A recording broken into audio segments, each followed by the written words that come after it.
Let's not kid ourselves. The PlayStation Classic is garbage.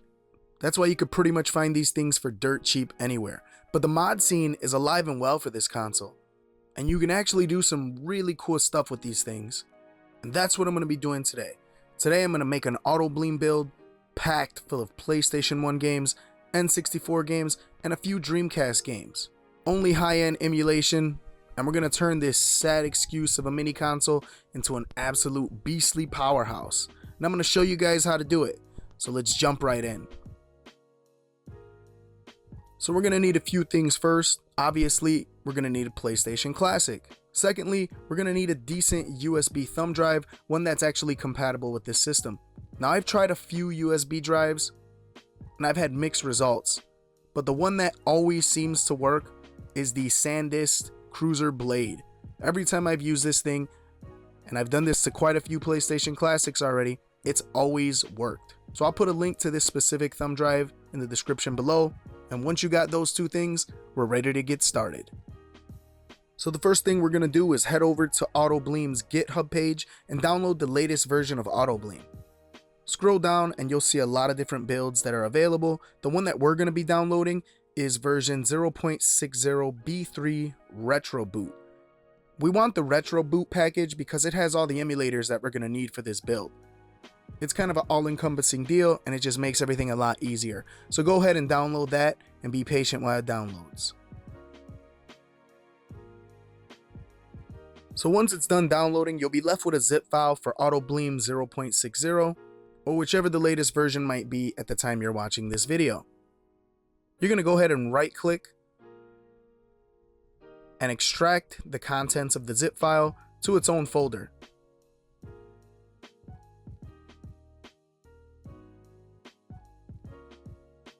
After you got everything all unzipped, go ahead and click inside the folder, and you'll see 6 folders and 1 README file.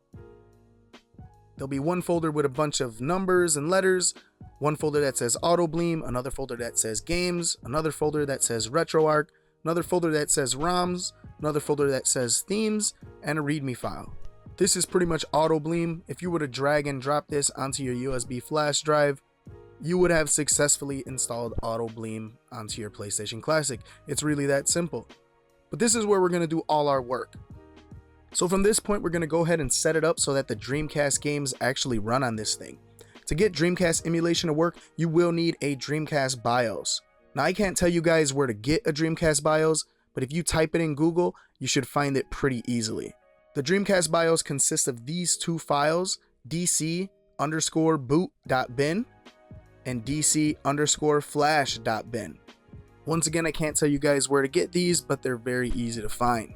So once you have these two files, go ahead and highlight them and copy them.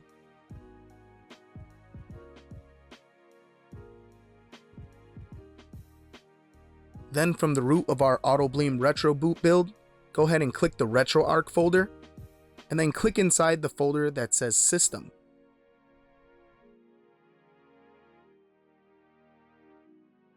Once inside, right-click and create a new folder, and you're going to name this folder DC, all in lowercase.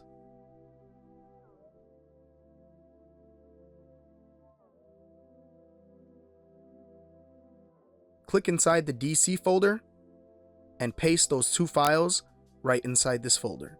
With that, the BIOS files are in place and Dreamcast games should run fine. Now let's actually put some Dreamcast ROMs. Head back over to the root of our AutoBleem build, and right underneath the RetroArch folder, as you can see right here, there's a folder that says ROMs. Click inside that folder, right click, and we're going to make another folder named Dreamcast.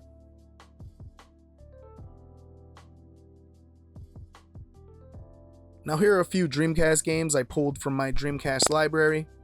Similar to the BIOS file, I can't tell you guys how to obtain these games, but if you do a little bit of digging, you should be able to find out pretty easily. So we're going to go ahead and highlight these games and copy them over to our Dreamcast folder.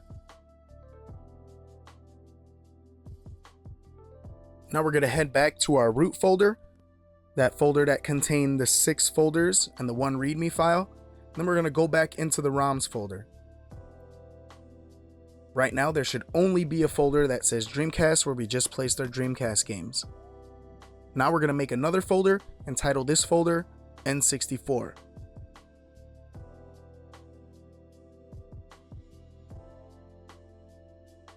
Here are some of my N64 games, and I'm going to do the same thing that I did with the Dreamcast games, highlight them and copy them over to the N64 folder.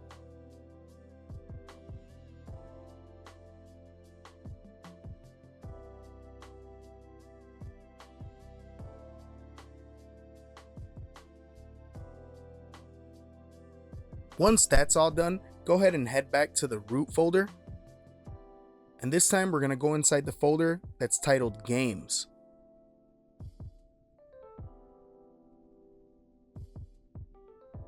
Now here's a bunch of games from my PlayStation 1 collection. The file format that I like to use is .pbp, but if you got like some bin files or other type of ISO formats, this thing should be able to read them. I got a couple of bin files that work just fine on this console. Make sure your games are in individual folders and named accordingly. And then just go ahead and copy those onto the games folder.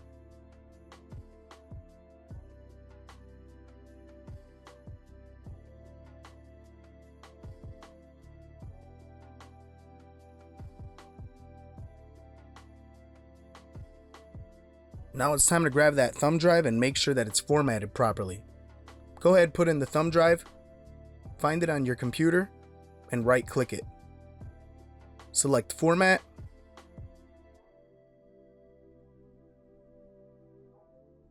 Make sure its capacity is right. It should say either FAT32 or exFAT. Both seem to work on the PlayStation Classic. And then for the volume label, make sure that you type in the word Sony in all caps. Once that's done, click Start, and your USB drive is formatted.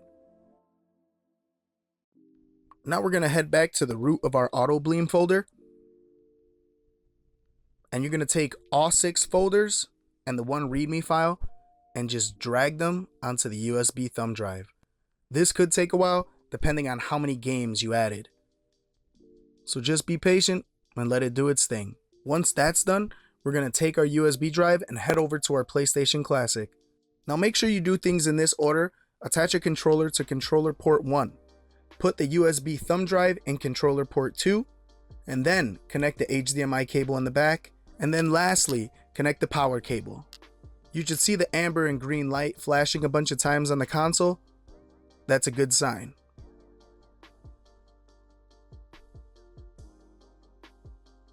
Once that stops, power up your PlayStation Classic. And if you followed all these steps accordingly, you should be greeted with the AutoBleem screen. Congratulations, you just successfully modified your PlayStation Classic. The last thing we're going to do is set up our RetroArch. Go inside RetroArch and scan the directory in which we placed the Dreamcast ROMs and the N64 ROMs. Let it do its thing, and it should organize the games into neat little subfolders for you. Not every Dreamcast game is going to work on your PlayStation Classic, but some of the best titles that this console had to offer run just fine.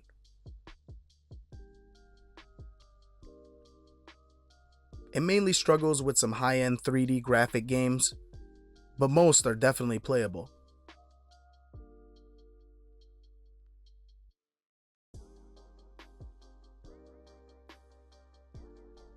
This thing runs N64 surprisingly well, and even a few games that I have a hard time emulating on other consoles are playable on the PlayStation Classic. You might have a tad bit of slowdown here and there, but it's nothing that affects the gameplay really.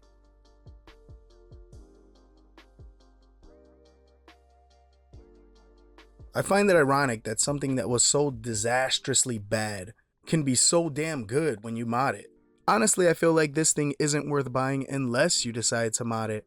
So if you got a PlayStation Classic sitting around collecting dust, or you see one on clearance at a retail store, pick one up and slap AutoBleem on there. I guarantee you won't be disappointed.